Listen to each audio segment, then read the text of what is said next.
Hello, everyone. There has been a new incident of what I think can be termed marine traffic spoofing.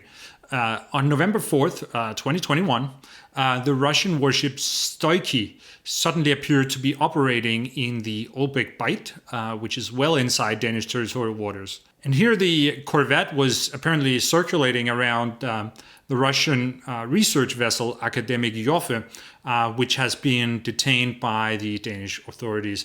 Akademik Joffe is detained because it's involved in some financial dispute with a Canadian company. But because the research ship is owned by the Russian state, it seems that Russia considers this to be a diplomatic issue and not just a civilian court case. Well, Stoiky was never there, and thank you for that. If Russia had actually done this, it would have been a huge diplomatic crisis, like much bigger than those small violations of airspace that we sometimes see the Russians doing. But here, the Russians seemingly wanted to toy with the idea that perhaps they could come with a warship and bring Akademik Joffe home. In real life, this would mean to escort the research vessel through the Danish Straits and to use force to prevent the Danish authorities from boarding it. So beneath this spoofing of marine traffic, there is a significant threat of the use of military force. And this is not the first time we've seen marine traffic manipulated in this way to create misinformation.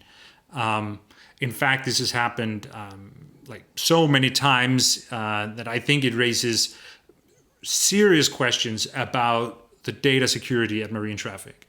I hope they're working on it because it is hurting their reputation. So just like companies like YouTube or Facebook need to put effort into fighting misinformation, I think marine traffic should do the same. But usually what we've seen is that they have manipulated the positions of Western warships. So we will suddenly see some Western warship violating Russian territorial waters somewhere on marine traffic. And this also happened just a few months ago when a couple of Norwegian warships appeared to be violating Russian territorial waters around Kaliningrad. And Björn Bergman from Global Fishing Watch has done a fantastic job of documenting these false tracks on marine traffic and also sometimes real-world AIS spoofing. And according to him, there has been more than 100 of cases of manipulated data about warships on marine traffic in the last couple of years. And I'm going to put a link to Bergman's article in the video description because it's a really good article. You should read it. But the Danish case here is different because it is manipulation of the position of a Russian warship. So this is much more rare. Like apparently the trolls are more excited about moving Western warships around than Russian ones. I've only found one prior case of the Russians spoofing the position of one of their own warships. And that was in the Black Sea, and it was in connection with HMS Defender's freedom of navigation operation off Crimea, where Russia fired warning shots and there was a big diplomatic crisis. And in this situation, they manipulated the positions of both the British and also a Dutch warship, but also one of their own.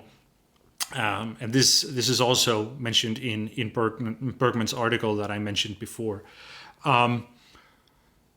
So on the one hand, I think there is an important lesson in all this about the reliability of marine traffic. Like it's an amazing tool. It's actually also a tool that is used by military headquarters and in operations rooms across the world. So real world decisions may actually be based on data from marine traffic. But they really need to get their act together and do something to stop this misinformation scheme. But I also think there is an interesting angle here about naval diplomacy and how we apparently have moved into an age where a virtual naval diplomacy is a real thing. Like back in the day, you actually had to move a real warship in order to do gunboat diplomacy. But in the information age, you can apparently do naval diplomacy by just hacking marinetraffic.com. Well, that's a thought. That was all for this time. Thanks for watching, and I'll see you next time.